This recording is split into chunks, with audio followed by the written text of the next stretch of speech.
Bienvenue à tous. Ah, on a Claude Titina de Martinique qui sera là demain pour animer un webinaire sur Salut Claude. réseauter avec Impact. On va démarrer. Mettez dans le chat aussi si vous avez déjà assisté à un des premiers webinaires qui avait eu lieu, webinaire Pépite RCI. Si vous avez déjà assisté à un des premiers webinaires qui a eu là en avril, mettez un petit oui dans le chat pour voir si les gens sont habitués ou pas, que je me répète pas trop. Ouais, celui sur la vente. OK. Coucou Non, Elodie. allez, on a un nom. Donc, les webinaires Pépites RCI donc, sont organisés dans le cadre du concours, les Pépites. Et on a lancé cette série de webinaires pour venir apporter de la valeur aux entrepreneurs et porteurs de projets ultramarins. Et ça se fait en partenariat avec Entrepreneurs d'Outre-mer, donc une structure que j'ai confondée avec deux amis. On a un podcast, on organise des événements en ligne et physique, et on a une communauté d'entrepreneurs avec des membres en Martinique, Guadeloupe, Guyane, Hexagone, Réunion et Mayotte. On a la chance d'être partenaire des Pépites, parce qu'on partage un peu cette même vision-là de montrer que entreprendre dans les DOM, c'est possible, et l'idée d'avancer et de progresser ensemble. Aujourd'hui, c'est un webinaire un peu particulier, parce qu'on on va parler de deux sujets qui peuvent sembler un peu antagonistes. On va parler héritage culturel et intelligence artificielle. Et pour ce faire, on a la chance d'accueillir Manuel. Alors, Manuel, on va faire un petit vrai-faux. Vas-y, j'adore. Si c'est... Allez, tu es guadeloupéen. Yes, vrai. Quand on voit le soleil derrière toi, on pourrait croire que tu es en Guadeloupe. Est-ce que tu es en Guadeloupe? Faux. Je suis à Montréal. Tu es, tu es basé à Montréal. À Montréal, où Voilà. tu es directeur créatif. Mhm. Tu as travaillé dans des très grosses boîtes et tu es actuellement chez Adobe. C'est ça? Il paraît qu'en ce moment, à New York, il y a une exposition où on peut t'entendre en créole. Oui, c'est vrai. Depuis septembre 2025. Depuis 6 mois, et c'est une exposition qui a attiré plus de 20 000 personnes. C'est ça, plus de 20 000 personnes et c'était les chiffres en février, donc ça a encore augmenté, je pense, depuis. Donc, tu t'es intéressé à l'IA à partir de 2017. Ouais, c'est ça, chez IBM, là où je travaillais comme directeur des équipes en réalité immersive. OK. Et donc là, aujourd'hui, tu vas nous parler d'IA, héritage culturel, et c'est des sujets que tu maîtrises bien au point de avoir co-créé un des cours sur Masterclass, qui est l'un des plus suivis au monde sur l'intelligence artificielle générative. Et tu as Exact. aussi donné des cours dans des universités prestigieuses comme Harvard et le MIT. C'est vrai ou c'est faux? C'est vrai. Et tout ça s'est passé dans les 3 dernières années, donc c'est assez fou des fois, je me pince toujours. Allez, tout ça pour dire quoi? Tout ça pour dire qu'on a la chance d'accueillir un gros profil qui vient des Outre-mer et qui brille à l'international. Donc, on a vraiment la chance de l'avoir avec nous. On est plus de 50 connectés. Est-ce qu'on peut faire, s'il vous plaît, une petite pluie de réactions pour donner de la force à Manuel et accueillir tout ce qu'il a à nous partager? C'est gentil, c'est Manuel, gentil. c'est à toi. Bon webinaire à tous. Merci Franck, et puis salut tout le monde, je suis vraiment content d'être là. Déjà merci RCI en fait, tout simplement, que ce soit RCI Guadeloupe, Martinique, le groupe RCI, parce que j'ai eu la chance d'être quand même assez reconnu sur les différentes plateformes dans les dernières années. Je pense qu'il y a beaucoup de personnes qui sont nées aux Antilles et qui brillent, que ce soit sur place ou à l'étranger parfois, souffrent d'un peu d'un manque de reconnaissance. Et c'est pas quelque chose que je ressens maintenant. C'est quelque chose que j'ai ressenti dans le passé, mais plus du tout parce que il y a vraiment des acteurs qui travaillent, que ce soit sur place ou à distance, pour faire briller nos talents. On dit souvent Guadeloupe, terre de champions, et souvent c'est associé au sport, à l'athlétisme et peut-être aux choses comme l'entertainment, le cinéma, etc. Mais on a vraiment des talents et j'en suis convaincu, et je ne parle pas de moi-même, mais vraiment au sein de tous les corps de métier. Et quand je vois ma famille, quand je vois mes amis et les personnes qui œuvrent dans plein de cadres différents, je me dis en fait qu'on a la capacité, même dans notre petite île ou nos départements d'outre-mer ou ailleurs, de faire briller que ce soit la culture caribéenne, francophone, étrangère, tout autour du monde. Et en fait, l'idée qui coule un petit peu dans mes veines et dans tout ce que je fais, c'est d'essayer d'incorporer vraiment la culture dans tout ce qui est futur, tout ce qui est technologique, tout ce qui est nature. Euh, Et ça se fait de plein de façons différentes. Donc, l'envie que j'ai eue de travailler avec RCI sur ce webinaire, et il y a vraiment du contenu. Donc, je vais essayer de compacter ça au maximum. Et je vous promets, si vous avez des questions, n'hésitez pas. Si vous avez des réactions, il y a le chat. Franck, il est là pour m'assister, pour justement faire en sorte que la modération se passe bien. Mais je lis le chat aussi. J'ai l'habitude de faire des talks en temps réel, donc ça me fait plaisir. Mais 1 heure, ça ne sera pas suffisant pour vraiment parler de tout ce que j'ai envie de dire. Donc j'ai tout compacté, mais on peut continuer la conversation sur les réseaux. Il y aura un lien sur Instagram. Enfin, vous me suivez souvent déjà, mais il y aura moyen de continuer la conversation par la suite. Et pourquoi pas faire d'autres webinaires et d'autres projets dans le futur. Donc, dans un premier temps, parlons un petit peu du titre. Préserver et valoriser notre héritage culturel grâce à l'intelligence artificielle. Donc, Franck m'a déjà présenté, donc je ne vais pas m'étaler là-dessus. Mais c'est ça, en effet, je travaille maintenant depuis 16 ans à Montréal et j'ai vraiment touché un petit peu à tout dans tout ce qui est design, intelligence artificielle, réalité immersive. Pour ceux qui s'y connaissent pas, ben c'est des domaines assez poussés dans la tech, mais qui aujourd'hui font vraiment partie de la vie de tous les jours. Et ça m'a amené dans des sphères dans l'éducation, parce que mes parents sont aussi dans tout ce qui est professeur en art plastique. Ma mère était prof d'art aussi au Collège du Moule. Donc j'ai un petit peu suivi les traces de ma famille. Ma grand-mère qui était Simone Cancelier, qui je pense était la première à donner des cours d'art plastique au lycée en Guadeloupe. Donc j'ai toujours voulu donner des cours aussi de mon côté et essayer de partager en fait tout simplement ma connaissance.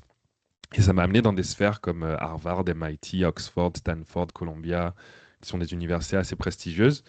Mais c'est pas le fait de se dire waouh, trop bien, je donne des cours à Harvard. Pour moi, c'était plutôt me dire ok, en fait, la Guadeloupe a sa place là-bas. Et on peut en fait parler de ce qu'on veut. C'est pas juste des sujets trop techniques qui ont leur place dans la pièce. On peut aussi à la fois être technique, mais aussi parler de culture. Et dans ces pièces-là, quand je parle justement de l'esclavage, des problèmes d'eau, de la sargasse, du chlordécone, et que je ramène ces thématiques-là à l'étranger, je suis pas face à des personnes qui comprennent pas. Je suis face à des personnes qui, elles aussi, viennent de diversité. Harvard, c'est des professeurs qui viennent d'Inde, qui viennent d'Afrique, qui viennent de plein d'endroits dans le monde, et ça résonne vraiment. Donc, l'envie que j'ai aujourd'hui, c'est non seulement vous donner des outils, on va parler vraiment de choses techniques, c'est-à-dire quels sont les outils que vous pouvez utiliser aujourd'hui, là. C'est-à-dire à la fin de cette conférence, quand vous fermez Teams, vous allez pouvoir continuer à travailler avec ces outils-là, mais aussi des techniques, des façons de penser, des mindsets qui peuvent vous aider, je pense, dans la vie de tous les jours, dans vos domaines à vous, en utilisant l'IA. Donc l'IA, pour moi, on va dire le partage avec la Guadeloupe, ça a commencé avec le TED Talk que j'ai fait chez TEDx.à-Pitre en 2022. Et en ce moment, on est en 2022, ChatGPT a à peine 1 an, vient de sortir. Le monde n'est pas vraiment au courant de qu'est-ce que ça peut faire ou l'impact que ça aura sur la société. Sauf que moi, je travaille déjà à ce moment-là depuis 2 ans avec OpenAI, qui est la compagnie que vous connaissez aujourd'hui, hein, qui est la plus valuée au monde en termes de milliards. Bon, derrière Tesla et Amazon, mais ça reste quand même dans les grosses entreprises. J'arrive même pas à imaginer le chiffre d'affaires que ça fait. Et ils sortent ChatGPT cette année-là avec une capacité de pouvoir interagir avec une IA. Et il faut se dire qu'à ce moment-là, moi, je suis déjà en train de faire des expos, je suis déjà en train de faire des expos immersives, je suis à fond dans la tech, mais j'ai moi aussi ce moment de wow, ok, what the fuck, on est dans un moment un peu transitionnel vers ok, ça rentre dans la main de tout le monde là. C'est comme Spotify dans notre téléphone, c'est comme Netflix dans nos télés, c'est plus juste l'élite, si vous voulez, qui peut y accéder. Et donc, le but que j'avais dans ce TED Talk à l'époque, donc imaginez, hein, on se resitue, c'est il y a 4 ans déjà, c'était de faire comprendre aux Guadeloupéens comment notre culture peut être en fait préservée et exploitée, voire la faire évoluer à travers ces outils-là. Mais à ce moment-là, je suis dans un public qui est, encore une fois, peut-être un peu trop dans la réalité du moment et pas dans celle du futur, et ne réalise peut-être pas encore à ce moment précis qu'on a déjà basculé en fait dans cette nouvelle réalité. Aujourd'hui, on est en 2026, j'ai plus vraiment besoin de vous expliquer c'est quoi ChatGPT. Peut-être dans la technicité, tout le monde ne sait pas ce que c'est ou comment ça fonctionne, mais vous avez entendu le mot. Et on parle de verbalisation du terme, c'est un peu comme Google, quand on te dit Google ci, Google ça, Wikipédia ci, Wikipédia ça. C'est des termes qui rentrent dans la vie de tous les jours parce qu'ils deviennent des verbes. Quand on dit je vais chercher sur Google, on dit je vais googler. Et c'est en français, en anglais, les gens utilisent ces mots-là. Et ChatGPT devient un petit peu le mot IA pour la vie de monsieur tout le monde, même si certains utilisent Claude, certains utilisent d'autres outils. Mais ChatGPT a pris cette place-là. Donc, j'avais prévu un Slido, mais je pense pas qu'on va faire ça, comme ça tout le monde va pouvoir rester sur la même page. De toute façon, Franck a déjà fait la question de où est-ce que tout le monde se situe. Moi, j'ai une autre petite question. On va pas vous demander votre âge, comme ça vous n'allez pas vous sentir mal à l'aise. Mais j'aimerais savoir dans quel domaine vous êtes. Donc, si vous pouvez utiliser le chat pour nous donner un petit peu votre domaine. Est-ce que vous êtes enseignant? Est-ce que vous êtes dans l'agriculture? Est-ce que vous êtes en recherche d'emploi? Est-ce que vous êtes retraité? Est-ce que vous êtes artiste? Si vous pouvez utiliser le chat juste pour tout simplement donner votre métier ou votre catégorie, on va dire votre industrie dans laquelle vous travaillez, ce serait vachement utile. Et ça nous permettra de voir aussi la diversité de personnes qui rejoignent ce genre de contenu éducationnel et voir comment ça peut toucher vraiment différentes sphères. Donc on voit formation pro, artiste typographe, formation lecture, langage corporel, agence web, journalisme, marketing digital, demandeur d'emploi, tourisme, directeur commercial, cabinet conseil, reconversion dans le handicap, marketing et com, ingénieur mécatronique, IA, VFX artiste, conseil et formation. Voilà. Donc, comme vous le voyez, il y a vraiment un petit peu de tout. J'ai travaillé récemment avec des agriculteurs, j'ai travaillé avec des personnes qui travaillent dans le développement de bâtiments, j'ai bossé avec des personnes qui sont médecins, des avocats. Là, qu'est-ce que je vois? Je vois audiovisuel, développement, organisation. Donc voilà, ça touche vraiment à tout. Et je pense que pour certains, évidemment, dépendamment de votre niveau de confort, vous n'avez pas forcément tous l'utilisation de l'IA dans la vie de tous les jours. La semaine dernière, je donnais une formation dans une entreprise, justement, et je demandais aux employés, ben, est-ce qu'ils utilisent l'IA, en fait, dans la vie de tous les jours? Donc, je vais vous poser aussi la question. On va répondre avec un niveau de confort. Entre 0 et 10, à quel point vous utilisez l'IA? 0, ça veut dire que vous ne l'utilisez pas du tout. Peut-être c'est la première fois que vous participez même à une information qui présente. 5, ça veut dire que voilà, vous l'utilisez peut-être de façon personnelle ou pour des hobbies, mais sans plus, des petites questions à ChatGPT. 7 vers 8, ça veut dire que vous l'utilisez quand même assez souvent, au moins une fois par semaine. 9, ça voudrait dire que vous l'utilisez tous les jours. 10, c'est que vous développez avec l'IA, vous faites même des contenus, des projets. Voilà, donc qu'est-ce qu'on voit? On voit du 5, on voit du 6, on voit du 8, on voit du 7, on voit du 9, on voit du 10, on voit beaucoup de 10, du 3, du 9, 10. OK? Donc, c'est pas étonnant hein, non plus, puisque bon, pour déjà s'inscrire à un webinaire qui parle d'IA et ensuite rejoindre le webinaire, c'est que vous avez déjà un niveau technologique assez avancé par rapport à Monsieur Tout-le-Monde, et sûrement vous êtes intéressé par le sujet. C'est ça. Voilà, on voit même Franck qui dit beaucoup de IA lover, effectivement. Donc, sans biaiser ceux qui peut-être n'ont pas répondu ou se sentiraient plus en dessous de 5, c'est pas une formation ici. On n'est pas en train d'essayer de vous donner un diplôme à la fin. Vous n'êtes pas obligé de vous sentir mal à l'aise si vous comprenez pas tout ce que je dis. Au contraire, posez des questions. Moi, je serais ravi d'y répondre. Mais voilà, on se rend compte qu'on n'est plus en 2022. Quand je posais la question en 2022, j'avais aucune main qui se levait dans le public. ChatGPT connaît pas. L'IA, c'est quoi? Donc faisons un petit rappel. Mais avant tout, je vais rapidement récapituler les questions sur lesquelles on va aborder ce soir. Donc ce matin. Donc petit 1, protéger, documenter et transmettre. Donc comment l'IA peut aider notre patrimoine culturel à rester vivant. Petit 2, créer de nouveaux modèles économiques. Donc comment relier la culture, la créativité et l'identité caribéenne à des opportunités concrètes. Et enfin, petit 3, développer des projets ancrés. Comment innover sans perdre le lien avec nos territoires. Donc, dans la partie protégée, documentation et transmission, je vais vous donner l'exemple de mon projet Protopica dont Franck parlait, qui est en fait vraiment pour moi une archive vivante entre mémoire culturelle et futur spéculatif. Ça avait commencé avec mon partenaire Will Selviz, qui est vénézuélien d'ailleurs. On est tous les deux au Canada, il vit à Toronto, je vis à Montréal. Et on a vraiment créé Protopica ensemble. C'est protopica.world sur Instagram si vous êtes intéressé. Il y a le lien dans ma bio et tout. Et au début, c'était vraiment une envie de voir comment on pouvait pousser ces outils-là et en même temps donner du feedback. Parce qu'on travaille pour OpenAI, imaginez à ce moment-là, on est contractuel. Notre travail, c'est de faire partie de groupes qui ont accès en alpha, c'est-à-dire en avant-première de modèles avant qu'ils sortent, et de justement dire à OpenAI, ben voilà, ce modèle fonctionne et nous permet de faire ci, de faire ça, mais en même temps, sur telle ou telle chose, c'est pas encore ça. Et les développeurs reprenaient ce feedback, ces questions-là, et allaient retravailler, faisaient des peaufinages sur la chose, et revenaient ensuite avec des nouvelles versions, jusqu'à ce qu'ils sentent que c'est suffisamment fort pour le mettre devant Monsieur Tout-le-Monde. Si vous suivez un petit peu l'actualité, juste hier d'ailleurs, je l'ai posté sur ma story et sur mon profil, ChatGPT 2.0, enfin 5.5 est sorti, ainsi que Image 2.0. C'est quoi ces chiffres, c'est quoi ces numéros? C'est simplement la version. C'est un peu comme si vous disiez l'iPhone 10 est sorti. C'est la même chose. ChatGPT, il a eu plusieurs versions depuis qu'il est sorti en 2021. Et la version 5.5 qui vient de sortir, c'est la plus poussée. C'est-à-dire son modèle est le plus à jour, il a des informations les plus réelles par rapport à ce qui se passe dans le monde.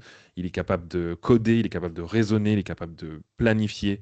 Et il a peut-être une quantité de tokens, donc une quantité de mémoire, vous pourrez penser un peu en métaphore, qui lui permet peut-être d'écrire à l'époque peut-être trois quatre paragraphes ou deux pages doubles.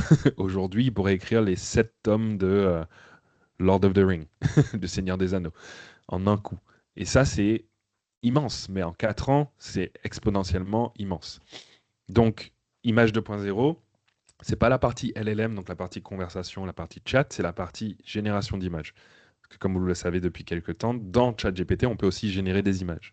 Il y a beaucoup de gens qui, et ça c'est peut-être le premier type, payent entre 10 et 20 euros aujourd'hui par mois, comme un Netflix, comme un Spotify, pour accéder à des modèles d'images, de génération d'images sur des sites tierces. Arrêtez. Arrêtez de payer, ça sert à rien. À moins que ce soit votre métier, que votre entreprise vous donne accès à ces outils-là et que ça fasse partie d'une subscription que vous n'avez pas à sortir de votre poche, vous pouvez économiser 10 à 20 euros en utilisant juste ChatGPT. C'est gratuit. Vous n'avez même pas besoin de payer ChatGPT. ChatGPT a évidemment des modèles pro et payants, etc. pour aller plus loin. Dans la version gratuite aujourd'hui, en tout cas depuis une semaine, Image 2.0 est là.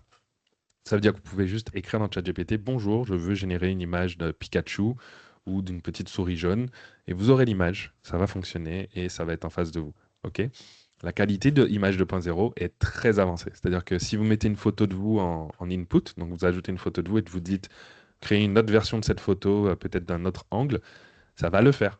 Et la personne va vous ressembler et ça va être assez fou. Ce ne sera pas parfait, ok? On n'est pas non plus dans le one button. Mais voilà, je vois une question dans le chat de Tatiana qui dit par rapport à Nano Banana, tu en penses quoi?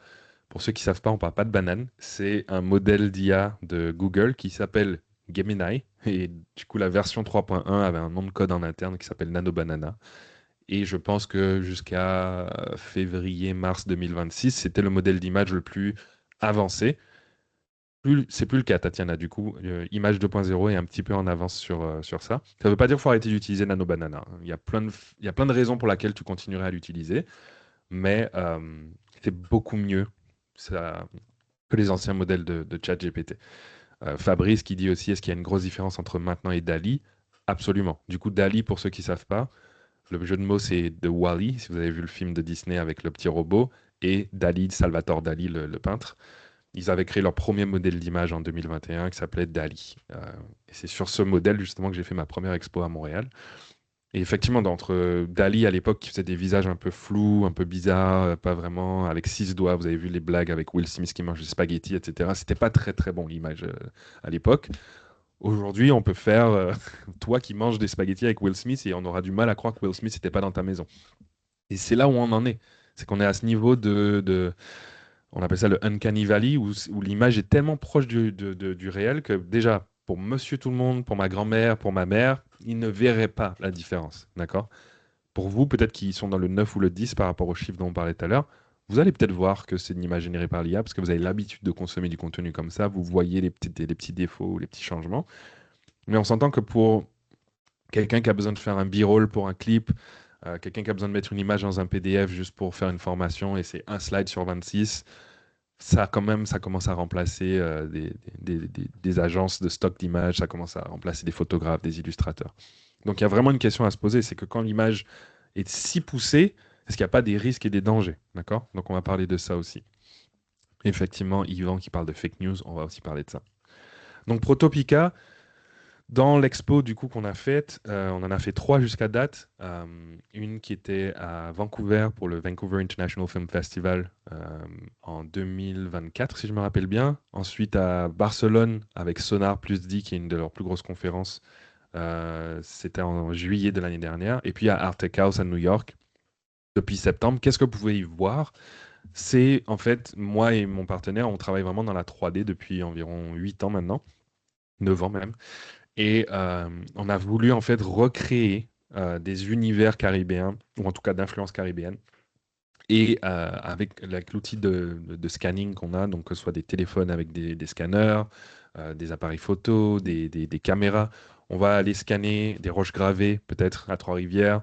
On va aller chercher des images de notre patrimoine et on va recréer en 3D avec des logiciels comme Blender, Cinema 4D, etc., des univers immersifs pour ensuite les afficher sur des murs, que ce soit avec du projection mapping grâce à des gros projecteurs ou avec des écrans OLED de 9 mètres de haut, etc. Et du coup, le participant peut rentrer dans ces endroits-là et du coup vivre une expérience qui a une histoire, qui a un storytelling, comme on dit, mais qui aussi utilise ces codes et ces images de notre culture pour non seulement la préserver du coup dans le digital, mais aussi la faire se découvrir pour les personnes qui ne connaissent pas. Et dans ces expos-là, on va plus loin. On a même une version de l'expo. Je vais vous montrer ce petit casque qu'on utilise qui permet de faire ce qu'on appelle du EEG, donc scanner des cerveaux. C'est vraiment le futur là. Faites attention. Je ne suis pas en train de vous vendre de la magie. C'est des trucs qui fonctionnent. Vous positionnez ça sur la tête des gens et ça peut lire les ondes de leur cerveau, des ondes alpha, des ondes bêta, etc.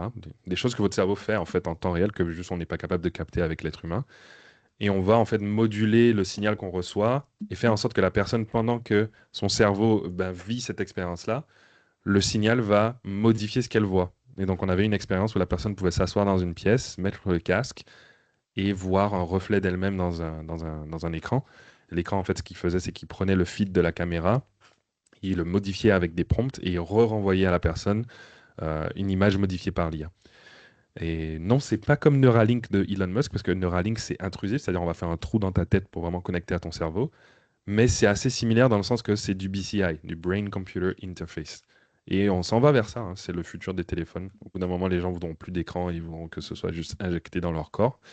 La raison pour laquelle on va dans le non intrusif, c'était que, un, ça permet de ne pas avoir à faire une chirurgie pour chaque participant dans l'expo. Et deux, c'est que c'est beaucoup plus intéressant au niveau éducatif. Ça permet à des enfants de comprendre déjà comment ces outils fonctionnent. Il n'y a rien de dangereux, c'est-à-dire ça n'envoie rien dans votre cerveau, c'est pas en train d'aspirer vos pensées, ça peut pas lire vos secrets les plus profonds, c'est vraiment juste des ondes du cerveau. Mais ça permet de capter les émotions, de savoir comment quelqu'un se sent, est-ce que la personne est plutôt calme ou si elle est concentrée. On utilise ça dans la thérapie, on utilise ça dans beaucoup de domaines, souvent la santé ou le bien-être. Et nous, en fait, on a juste hacké le truc et on l'a connecté avec une IA pour pouvoir en fait récupérer des données de façon super éthique, c'est-à-dire il n'y a rien qui est sauvegardé, rien qui est partagé, rien qui est envoyé à des serveurs ou quoi. Ça fonctionne tout en local, mais ça permet de créer une expérience qui est humaine, machine, avec cette espèce de symbiose, et avoir un espèce de rapport entre la personne qui, au final, ne réalise pas qu'elle est en train d'utiliser de la technologie, puisque c'est un peu magique ce qu'elle vit, mais ça lui permet de rentrer dans cet univers et d'avoir une interaction avec le monde qui l'entoure. Et donc Protopica, quand on a poussé cette expérience-là au maximum, on a réalisé que ça nous a permis de toucher énormément de gens. La première fois qu'on l'a faite, on a pu avoir 1000 participants. C'était dans une petite salle, on avait un container qu'on a designé et tout. Il y a toutes ces images-là sur mon compte Instagram, hein, au fait, de Protopica, vous pouvez aller voir. Et puis la version 2, on est allé à Barcelone, c'était beaucoup plus large, il y a beaucoup plus de participants. Je crois qu'on a eu 5000 personnes en tout. Et puis pour Arte Chaos, on s'est dit, bon, on va retirer le casque, comme ça, ne sera plus une limitation de l'expérience, et on va vraiment aller sur des grands écrans. Si vous connaissez la sphère de Las Vegas, l'espèce de grosse bulle qui s'appelle The Eye, l'œil, c'est environ 16 000 pixels de résolution. Donc on parle de 16K, c'est 4 fois plus qu'un écran 4K en termes de pixels. À Arte Chaos, c'est 18 000. C'est-à-dire qu'on a plus de qualité dans l'expo caribéenne qui est en ce moment à New York qu'à Las Vegas, dans l'endroit où tous les artistes au monde voudraient être. Et ça, c'est une grosse fierté pour nous parce que pendant que tu passes dans cette expérience un petit peu sous-marine, il y a des thèmes un peu aquatiques et tout, tu as des messages en créole, tu as du gros cas qui joue, tu as ma propre voix qui est utilisée, qui est en boucle dans l'expérience. Et c'est permanent, on a réussi à avoir une expo permanente quand même en tant que Antillais et Caribéen là-bas. Et la majorité des Antillais ne savent même pas. Donc si un jour vous êtes à New York, allez à Art House, testez le truc. C'est super family friendly, vous pouvez emmener vos enfants. Et c'est assez fun, mais surtout pour moi, c'est une preuve qu'on peut aller dans ces sphères-là et s'imposer, en fait, tout simplement. C'est plus de 3 millions de visiteurs au monde. Il n'y a pas de date de fin pour l'instant, Irina, pour te répondre.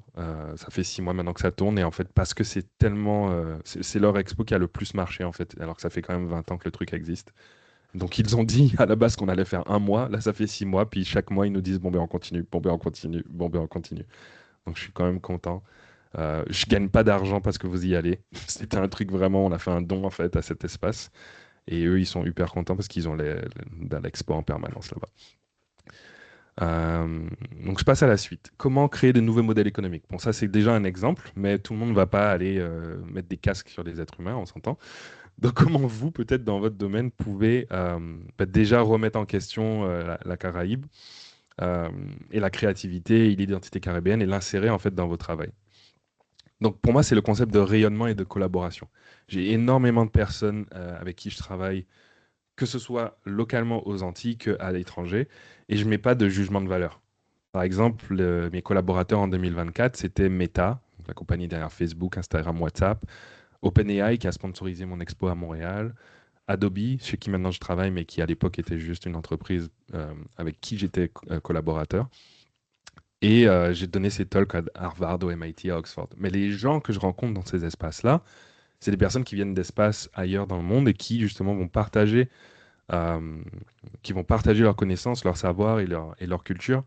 Et donc un projet culturel peut devenir une plateforme de création, de formation, d'expo. Et aujourd'hui, grâce à cette expo qu'on envoie un petit peu partout dans le monde, on a même des collaborateurs en Asie, en Corée, au Japon. On est capable de l'utiliser comme excuse, entre guillemets, comme plateforme, pour aller faire des événements, pour aller faire des talks, pour aller faire des cours, de l'éducation. Donc, c'est un exemple de quelque chose qui peut rayonner en lui-même et qui peut développer d'autres idées. Si vous êtes agriculteur, par exemple, vous pourriez aujourd'hui, avec ChatGPT, coder une application qui vous permettrait, par exemple, de se connecter à des outils IoT, comme on les appelle, des scanners, peut-être le niveau de taux d'humidité dans votre serre ou le niveau de rayonnement du soleil sur vos écrans, sur vos panneaux solaires, et récupérer ces données-là sur un dashboard, une petite app simple, hein, un petit web app, etc., qui vous permettent de, en temps réel, avoir le niveau de santé de vos plantes. Et il y a des agriculteurs en Guadeloupe que j'appelle agriculteurs futuristes qui font ça. Je pense notamment à Sydney, mon cousin, qui est à fond dans ça, Sydney Henry. Je pense à beaucoup de personnes qui ne cherchent pas en fait à aller tellement loin dans l'informatique, mais tout simplement au niveau même des problèmes récents et locaux, trouver des petites solutions. Et ça, c'est une façon de faire briller la culture parce que du coup, repenser des industries aussi ancestrales et aussi nécessaires en fait dans notre vie de tous les jours avec ces outils-là et comment ils peuvent venir s'imbriquer dedans, c'est une façon de vivre, de faire vivre notre patrimoine. Parce qu'après, avec le succès que ça peut avoir, on peut aller faire un TED Talk sur le sujet. On peut aller en France à la foire de Paris et présenter ces innovations. On peut poser un brevet et sortir des nouvelles façons de faire, des nouvelles façons de procéder. Yvan qui dit prochain talk à la Réunion, avec plaisir. Moi, j'ai pas de limite et je pense que justement, j'en fais beaucoup en Guadeloupe, mais ça me ferait très plaisir d'aller dans d'autres pays. Donc, comment développer des projets innovants ancrés dans nos territoires? Donc, comme je le dis, déjà porter sa culture comme un étendard.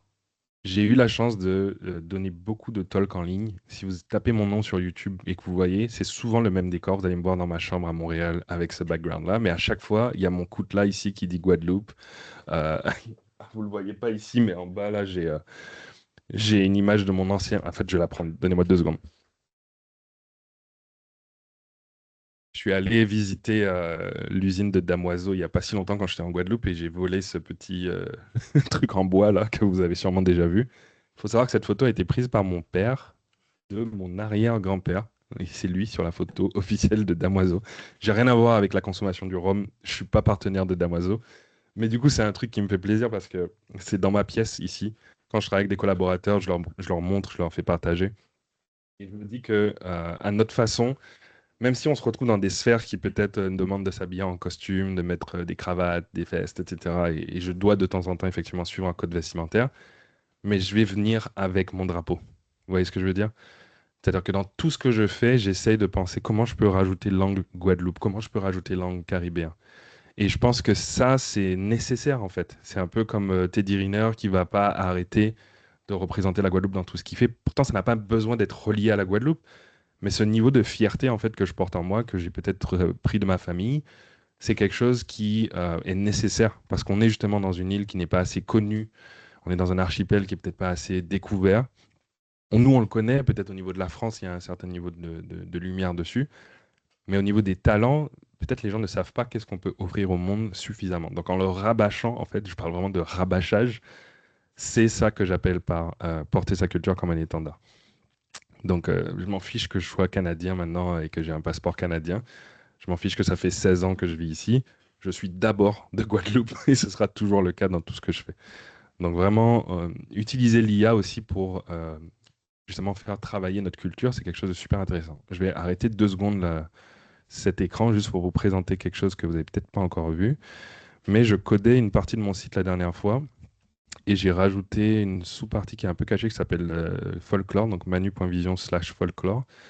Et c'est un projet que j'ai commencé en 2019. J'avais commencé à écrire des contes et légendes antillaises sur le mot phrasé, sur le soukounian, sur tous nos anciens en fait, mythes et légendes, parce que j'en avais marre de voir Marvel avec Wakanda être le seul super-héros noir que les gens référent, ou alors Spider-Man, parce que voilà, on a enfin un Spider-Man noir, donc tout le monde crie Spider-Man noir, c'est super. Et moi je me dis, mais en fait, ça n'a rien à voir avec notre histoire. Même les Africains, je pense, ça n'a rien à voir avec leur histoire. C'est une histoire américanisée et centrée sur un imaginaire afro-américain. Spike Lee, etc. C'est cool, mais c'est qui nos héros à nous, en fait? Et où est-ce qu'on les voit dans cette espèce d'imaginaire partagé de la culture humaine? Donc je m'étais dit, bah, ce serait cool peut-être de créer un codex ou une liste en fait de nos imaginaires, mais de les réinventer avec peut-être une touche différente, peut-être un point de vue artistique différent. Donc j'ai vraiment créé mon propre univers.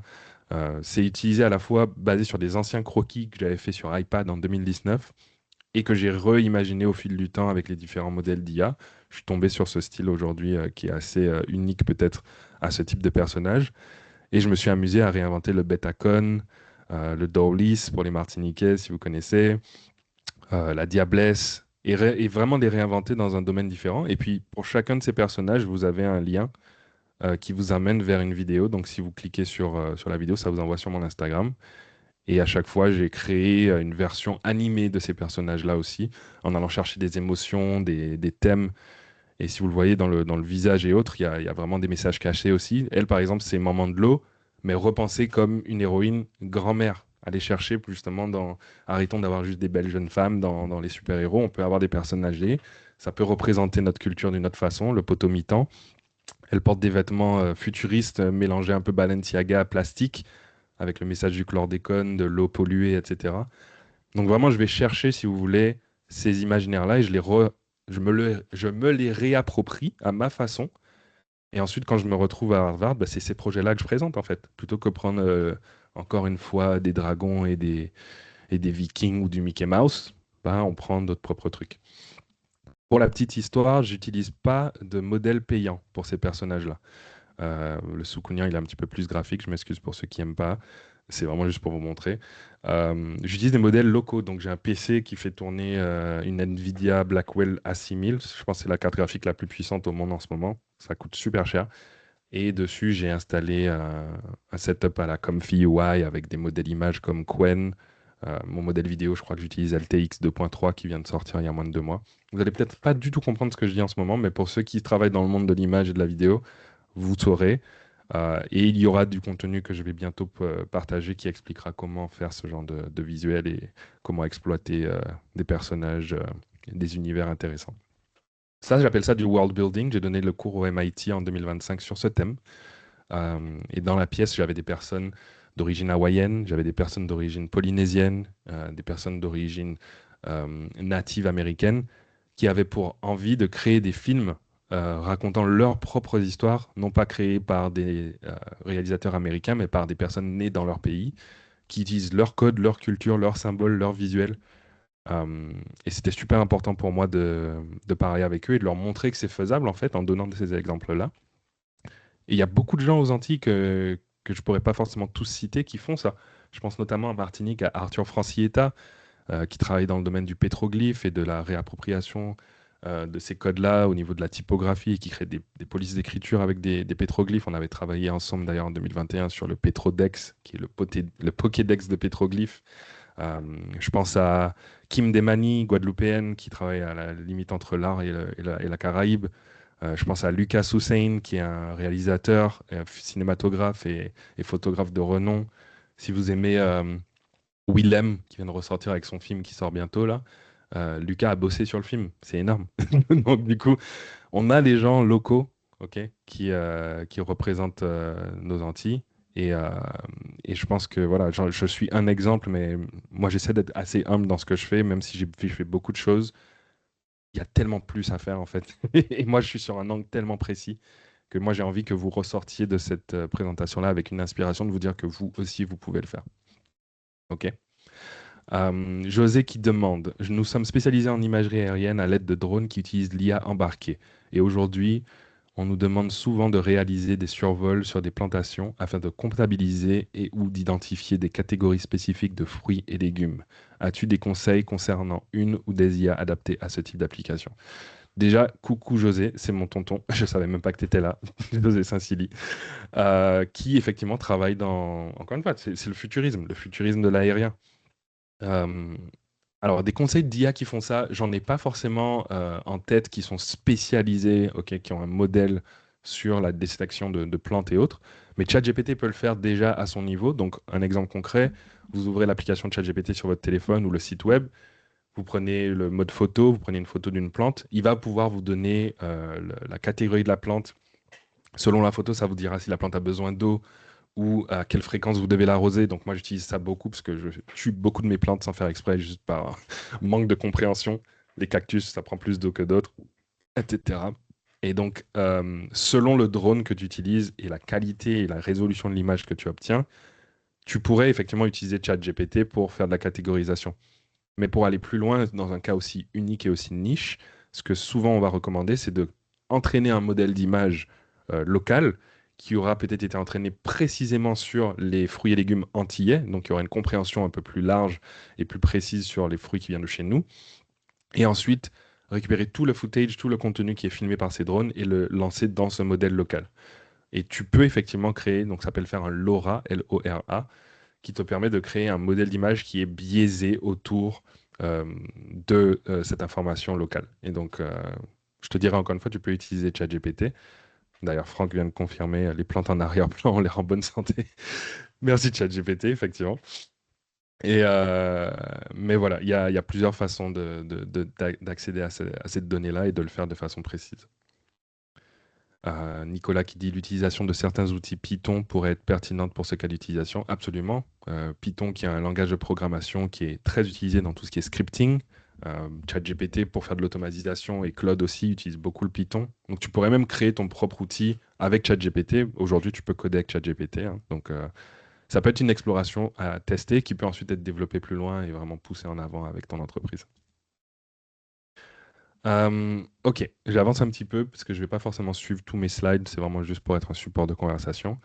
Euh, pour ceux qui ne savent pas, l'IA, c'est pas quelque chose qui vient d'apparaître, d'accord? Beaucoup oublient en fait que 5 siècles avant Jésus-Christ, donc on est en 400, en moins 400 quelque chose, dans l'Antiquité, les Grecs avaient déjà rêvé en fait du concept d'intelligence artificielle avec ce qu'ils appelaient les automates ou automata en anglais. Et c'était des mythes, on retrouve ça beaucoup dans les écrits dans l'Antiquité, etc., qui parlent de machines animées, de désir de reproduire le geste ou l'intelligence humaine. Je vous donne deux exemples concrets qui, moi, m'ont fait péter la tête quand je les ai découverts il y a plusieurs années. Le premier, c'est que vous savez quelle est la première machine faite par l'homme et en quelle année ça a été fait. Juste pour le fun, donnez une date. J'ai juste envie de voir. En quelle année vous pensez que la première machine, quand je dis machine, c'est vraiment un objet qui a été créé par l'homme qui va fonctionner de façon automatique ou tout seul. Quelle année vous pensez? 1800, 1900, 500? Donnez un guess. On a Irina qui dit 1600, le Drake 1800. Pour vous donner une situation, IBM, donc la compagnie pour qui j'ai bossé, qui est la plus ancienne entreprise technologique au monde, existe depuis 1870 et leur première machine, c'était une machine à couper le fromage avant qu'ils sortent les ordinateurs qu'on a aujourd'hui. Alors, la réponse, c'est moins 450 avant Jésus-Christ. Et c'était un distributeur automatique, d'accord, de boissons. Le truc, c'était une boîte en bois qui était posée dans le forum au centre de la place publique et qui prenait des pièces et des jetons. Et ils avaient réussi à créer le mécanisme qui faisait que quand tu mets ta pièce de la forme qu'il fallait, ça activait un machin et ça ressortait. Donc pas des bouteilles d'eau évidemment, mais ça faisait couler de l'eau du coup du puits qui était connecté derrière. Moins 450, ok. Il y avait aussi au même moment d'autres personnes de l'Antiquité qui créaient des oiseaux en bois qui volent. Ils avaient créé des petits robots oiseaux qui flap flap flap, qu'ils envoyaient et qui volent. D'accord. Et ça, c'est parce que justement à l'époque, bah, les écrits des philosophes et de toutes les personnes qui vivaient dans ce monde-là étaient autour de faire créer de la conscience en fait dans quelque chose d'inanimé. Le concept d'automate, c'est ça, hein, c'est automatisation vient de ce mot-là. Téléportation en 1956, et là on est dans la conférence de Dartmouth aux États-Unis, où dans la pièce il y a notamment beaucoup de femmes, mais malheureusement comme à l'époque elles n'avaient pas le droit de vote, c'est les hommes qui ont gardé leur nom malheureusement et qui ont dit c'est nous qui avons fait. Non, non, non, c'était les femmes dans la pièce, et c'est les femmes qui ont écrit, et c'est les femmes qui ont eu l'idée de rendre l'intelligence artificielle non pas comme juste un terme, mais comme un champ de recherche. Et elles ont ouvert les valves à l'époque de la recherche en IA. C'est de là qu'est ressorti le machine learning, la recherche en intelligence artificielle dans la santé, etc.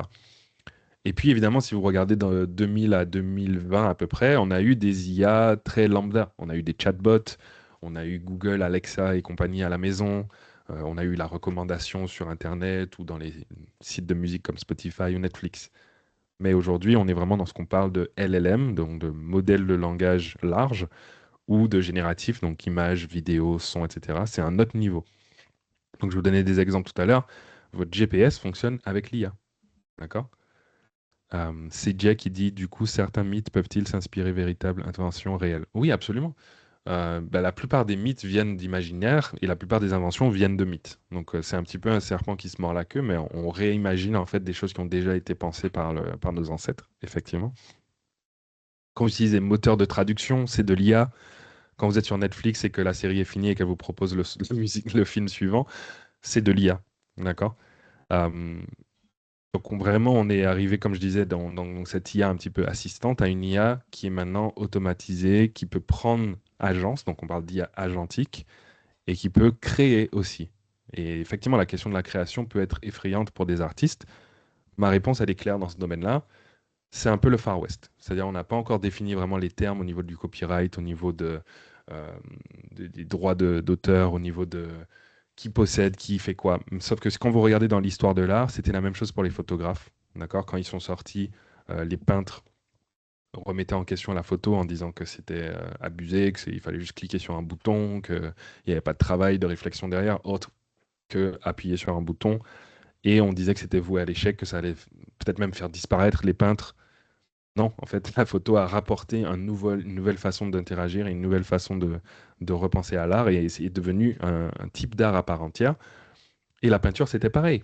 Quand les peintres sont arrivés, les premiers peintres, Picasso et autres, pendant leur vivant, n'étaient pas adulés. C'est après leur mort qu'aujourd'hui on les voit dans les livres d'art et compagnie, mais pendant leur vie entière, on les voyait comme des charlatans, des personnes qui n'avaient pas de talent, qui reproduisaient le monde réel, mais de façon biaisée, de façon bafouée, que c'était pas beau, subjectivement en plus. Donc l'histoire se répète. Je suis pas en train de dire que l'IA c'est de l'art, d'accord? Mais ceux qui utilisent l'IA dans leur processus créatif de façon réfléchie et avec intention, pour moi, apportent quelque chose de différent que ceux qui ne l'utilisent pas. Et ça ne veut pas dire que c'est mieux ou moins bon.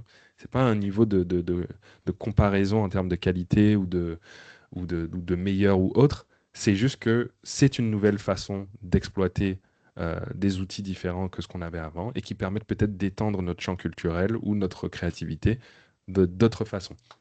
Et là où je pense que l'IA peut être très utile pour des créatifs, si par exemple vous avez comme moi un peu un malaise dans juste la génération d'images, parce que vous voulez peut-être le faire vous-même. Par exemple, les monstres que je vous ai montrés tout à l'heure, ça vient de croquis et de dessins que j'ai fait. Donc j'ai cette impression d'avoir participé à la réflexion, même si l'image finale est générée.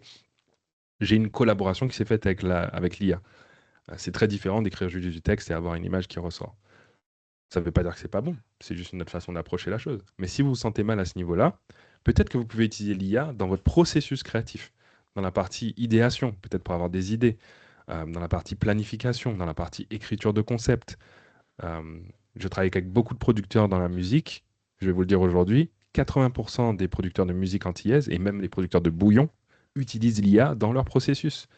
Il ne tape pas juste un texte et dit fais-moi le dernier son de Hacknose. Ça marche pas comme ça. Mais ils sont capables de générer des stems, de générer des idées musicales, peut-être de peaufiner leurs lyrics, peut-être d'avoir des nouvelles idées, peut-être de nettoyer la bande son finale.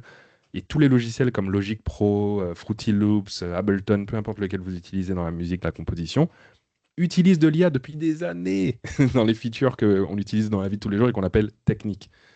Dans le VFX, dans tout ce qui est 3D, dans tout ce qui est film, on pense que l'IA un jour va remplacer les photographes, les vidéastes. Ça ne remplace personne autre que les choix des CEO et des entrepreneurs avides d'argent qui décident de virer leur équipe artistique pour les remplacer par de l'automatisation. C'est à ce niveau-là qu'il y a un problème.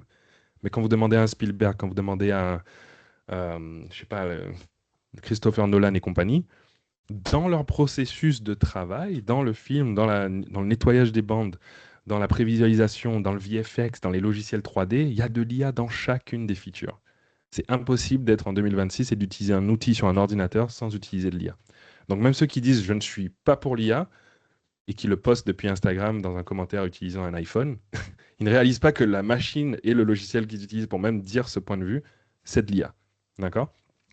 Donc l'important, ce n'est pas de se battre avec est-ce qu'on devrait l'utiliser ou pas, c'est plutôt de se demander comment on l'utilise et comment on peut du coup le faire de façon peut-être à notre niveau, avec notre niveau de confort, notre niveau d'éthique, de la meilleure façon possible. Le cours que je donne sur Masterclass, d'ailleurs, il est sur ce thème-là. Ça ne veut pas dire que l'IA est éthique, pas du tout. L'éthique, c'est au niveau de l'humain, c'est au niveau de la réflexion, au niveau de ses choix. Et je pense qu'il faut, encore une fois, pour moi, c'est un discours un petit peu arriéré qui nous empêche d'innover. Il faut plus se demander si on doit l'utiliser ou pas. Il faut se demander comment l'utiliser et aller chercher des use cases et des points de vue intéressants qui peuvent faire avancer justement la culture locale. D'accord? Et puis surtout d'avoir cette conversation.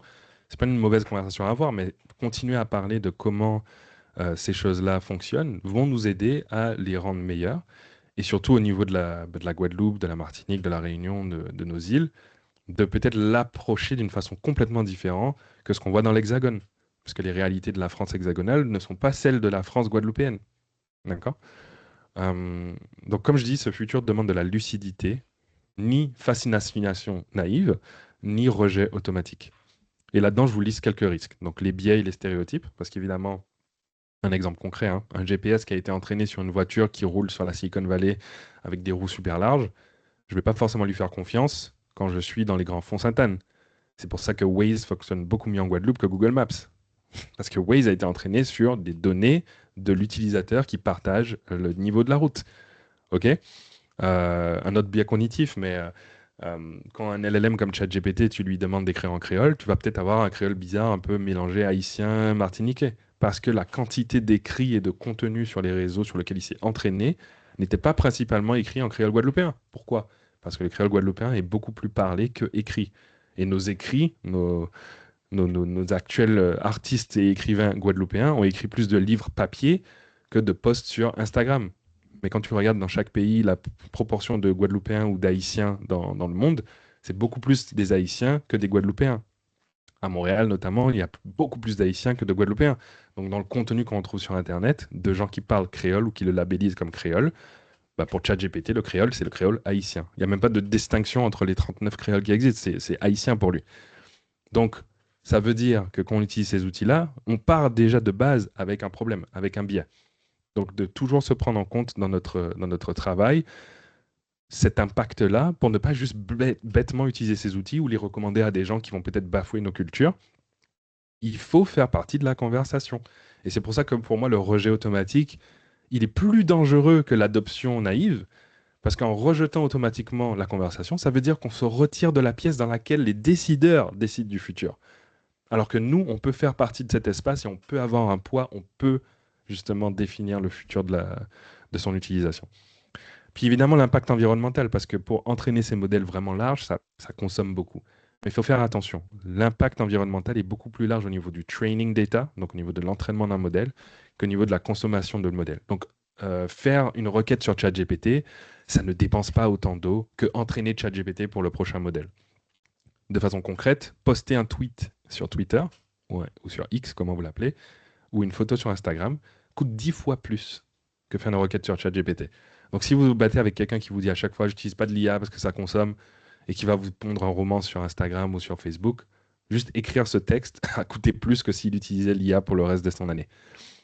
C'est ça, c'est ce genre de problème qui nous empêche d'avancer, c'est qu'on reste bloqué sur des fausses informations, des faux biais, et on ne dit pas les vraies choses. Prochain problème, les deepfakes et les enjeux de confiance. Ça nous force aujourd'hui à avoir des conversations différentes. Les problèmes de cybersécurité, c'est pas nouveau là. Hein. Les chaînes MSN de nos tatis sur WhatsApp en 2006 ou sur MSN Messenger, c'était déjà un problème. C'est parce que ça vous touchait pas vous que vous n'en étiez pas conscient. Aujourd'hui, tout le monde peut se faire arnaquer. Il y a des gens qui suivent des faux comptes sur Instagram parce qu'il y a des jolies fesses de filles qui ont été générées par l'IA. Il y a du contenu sur TikTok où c'est des personnes qui vendent des produits. Au final, le produit n'existe pas, la personne n'existe pas, le contenu n'existe pas. C'est un problème. Ça a toujours existé, c'est juste que c'est exacerbé aujourd'hui. Quelle devrait être la réaction? C'est pas de se dire l'IA c'est de la merde, je l'utilise pas. Ça va pas empêcher les gens de continuer à créer du contenu de merde. Il faut plutôt se dire comment je change mon approche au contenu sur les réseaux pour être plus conscient de ce que je consomme, pour être plus en alerte de ce que je vois, et comment j'éduque ma famille, mes tatis, mes grands-parents à faire attention à ce qu'ils voient, parce que eux, ils sont beaucoup plus sensibles et beaucoup plus une target, une cible de ces problématiques-là que nous. D'accord? J'ai cette réflexion aujourd'hui, mais si vous allez sur Facebook d'une personne de plus de 60 ans, 80% du contenu, c'est des images de Jésus générées par intelligence artificielle. C'est 80% du contenu. C'est du faux Jésus qui a 8000 followers, Jésus dauphin, Jésus dans des tasses de café, machin. Et c'est hallucinant à quel point les gens tombent dans le panneau. Il y a des fausses religions que des gens suivent en ce moment sur l'IA, alors qu'il n'y a personne derrière, il n'y a aucune personne, aucune entité ancestrale, aucun prêtre, aucune personne qui gère le compte. Des fois, c'est des comptes automatisés qui font du fond contenu juste pour créer des clics, pour ensuite vendre des pubs. Donc, il faut avoir ces conversations avec votre famille. Moi, par exemple, j'ai un code. Quand j'appelle mes grands-parents ou que j'appelle les gens de ma famille, on a des mots peut-être que seuls nous connaissons qu'on va dire pour s'assurer qu'on n'est pas en train de parler à un arnaqueur. Parce qu'il y a des personnes qui se font arnaquer, qui vont recevoir un coup de fil où on aura modifié leur voix et on leur dit ah, ta tati vient de faire un accident, il faut que tu envoies 5000 € sur le compte. C'est la même chose que les princes nigériens qui t'envoyaient des emails en 2004. C'est la même arnaque. C'est juste qu'au lieu d'être un texte, maintenant c'est des audios. Bah, faut faire juste attention à s'assurer que tu parles bien à la bonne personne. Peut-être raccroche d'abord et rappelle et regarde si tu tombes sur quelqu'un qui est au courant de ce que tu viens de dire ou ait un code, un mot de passe qui va vous permettre d'assurer que vous ayez la bonne personne en face. Et puis enfin, l'impact politique, sociaux et professionnel. Ben, la réalité, c'est celle qu'on voit aujourd'hui, c'est-à-dire que des personnes comme Donald Trump qui utilisent des modèles comme ChatGPT pour planifier les guerres et les bombardements en Iran. C'est le monde dans lequel on vit. C'est con à dire, c'est horrible, et en fait, c'est dégueulasse, mais ça ne va pas s'arrêter.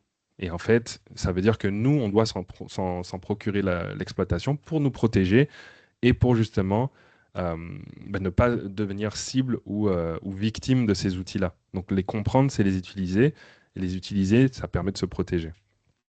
Et donc, on a déjà parlé des opportunités, donc je ne vais pas rester trop longtemps là-dessus. Mais encore une fois, pour moi, la différence, c'est notre avantage. Le fait qu'on n'est pas américain, le fait qu'on n'est pas français de l'Hexagone, fait qu'on a quelque chose de différent à offrir. Fait que notre culture, qui est justement pas encore parfaitement intégrée dans les modèles qui ne parlent pas très bien créole, qui ne savent pas c'est quoi un mot foisé et qui vont pas te donner une exacte différence entre Maman de l'eau et un Daolis, le fait qu'on peut avoir des conversations non connectées et avoir des communautés qui parlent d'IA mais sans être sur des Zoom calls comme on le fait en ce moment, c'est ça notre différence. C'est l'humain, c'est la nature et c'est surtout l'excellence qu'on apporte dans tout ce qu'on fait. Comme on l'a dit au début, terre de champion. On peut être terre de champion dans l'IA aussi. Et si je peux être une preuve que ça existe, j'espère que tout un chacun dans cette pièce, vous allez ressortir inspiré et que dans votre propre domaine, dans la liste des domaines qu'on a vu au début dans le chat, vous allez trouver une façon de l'incorporer pour aller plus loin. D'accord? Et merci pour les beaux messages. J'ai lu aussi ce que vous écrivez dans les chats. Ça fait très plaisir. Euh, donc, rapidement, je sais qu'on n'a plus beaucoup de temps. Je vais vous donner une liste d'outils à noter.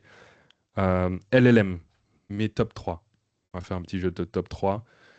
ChatGPT depuis une semaine, mais sinon j'étais beaucoup sur du cloud parce que j'aime coder, j'aime pouvoir aller plus loin dans la réflexion et j'utilise pas vraiment ChatGPT pour. Est-ce que Est-ce que le gars, je devrais lui répondre comme ça après qu'il m'a envoyé le premier message sur Tinder? C'est pas vraiment l'utilisation que je fais de ChatGPT. Ça veut pas dire que c'est problématique, ça veut pas dire qu'il faut pas le faire. Faites attention aux paramètres de mémoire. Allez dans votre compte ChatGPT après ce webinaire et vérifiez que vous n'êtes pas en train de donner accès à OpenAI à votre historique de conversation. Et même si l'idée de mémoire, c'est cool, parce que du coup, quand tu lui demandes fais-moi une photo qui me ressemble, ça va fonctionner. Mais du coup, malheureusement, ça veut dire que tous les chats que vous avez, c'est entraîné dans leur serveur. C'est-à-dire que si demain OpenAI se fait hacker, bah, vos données se font hacker. C'est la même chose avec Instagram. Tous vos DM, Facebook les voit en clair dans le back-end. Ça veut dire que si demain il y a un problème de cybersécurité, et ça va arriver, parce que l'IA crée aussi de plus en plus de problèmes de cybersécurité, vous êtes potentiellement victime. À l'inverse, vous pouvez utiliser ChatGPT de façon privée, entre guillemets, en retirant, c'est juste un toggle hein, dans les settings, retirant le code mémoire, retirant la recherche, et juste à chaque fois que vous avez une conversation, à moins que vous en avez besoin de la préserver, supprimez-la. Parce que voilà, vous avez posé votre question, c'est fini, il n'y a pas besoin de revisiter le truc en fait. À l'inverse, vous pouvez utiliser des IA locales, par exemple des logiciels comme Olama, ça vous permet de les installer sur votre Mac ou votre PC, et de faire tourner des modèles locaux qui vont accéder par exemple à un dossier en particulier sur votre machine. Pas à la machine en entier, mais à un petit dossier en particulier dans lequel vous allez faire votre site web, dans lequel vous allez faire un petit prototype. Et ces modèles-là vont vous coûter 0 $ parce qu'ils tournent sur la machine que vous avez. Et il n'y a pas besoin d'acheter le dernier MacBook pour faire ça, hein. Les MacBooks d'il y a 5 ans fonctionnent très bien. Les PC d'il y a 6 7 ans fonctionnent très bien. Tant que vous n'êtes pas dans la génération de vidéos 3D, vous n'avez pas besoin du dernier carte graphique. D'accord?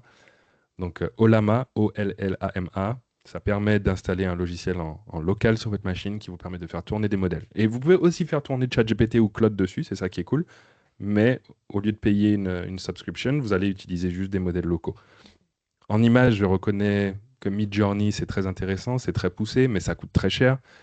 À moins que vous soyez vraiment dans la création d'images de ouf, ChatGPT, c'est gratuit. Dans le son, je pense que Suno et Udio, ce sont les deux mondiaux qui sont vraiment poussés là-dessus. Si vous faites, je sais pas, DJ, producteur de musique et tout, et que vous avez besoin d'idées, je vous dis pas d'aller générer des musiques et les sortir sur Spotify de façon automatisée, pitié, faites pas ça.